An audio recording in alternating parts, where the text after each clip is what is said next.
पसरवले जात आहेत. मुलीचा जबरदस्तीनं व्हिडिओ तयार करून तो पोलीस अधिकारी त्यांच्या नातेवाईकांना पाठवला जातोय. मी आता मुलीचे भाऊ, मुलीचे मामा, मुलीचे चुलते यांच्याशी चर्चा केलेली आहे. मुलीला वडील नाहीत. मुलीचं लग्न ठरलं होतं. मुलीचं लग्न पुढच्या 2-4 दिवसामध्ये होतं आणि अशा परिस्थितीमध्ये जबरदस्तीनं या मुलीचं अपहरण केलेलं आहे. आणि म्हणून मी आज भिगवणला आलोय.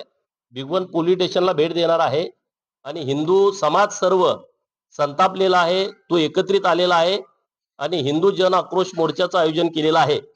बाकीची सविस्तर चर्चा पोलीस स्टेशनला अधिकाऱ्यांच्या सोबत करून मी तुम्हाला सविस्तरपणे सांगेन. व्हिडिओ जर त्यांच्यापाशी येत असेल अधिकाऱ्यांपाशी तर त्यांना सापडत का नाही येत? मी आता तोच विषय ऍडिशनल एसपींना व्हिडिओ बघितल्याच्या नंतर मी फोन केला होता की हा व्हिडिओ आला कुठून. त्यांनी म्हटले की वेगळं ऍप त्यांनी वापरलंय, त्याच्याची लोकेशन दिसत नाही. त्यांनी पोलिसांना व्हिडिओ पाठवलं, नंतर घरच्यांना व्हिडिओ पाठवलं.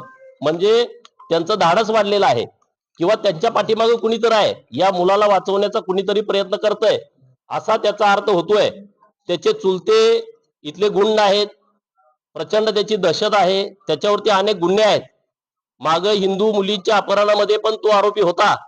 काही महाराजांना मारहाण केलेली आहे. इथल्या मंदिरामध्ये ते कब्जा घेत आहेत, मंदिरातल्या मूर्त्यांची मोडतोड केलेली आहे. मग हे कसं काय असं होतंय?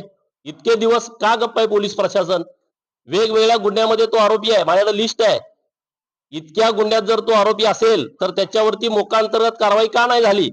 हे सगळे विषय मी आता पोलीस स्टेशनचे अधिकारी आहेत त्यांच्याशी सविस्तर चर्चा करून या सर्व लोकांशी बोलून आपल्या समोर मांडणार आहे.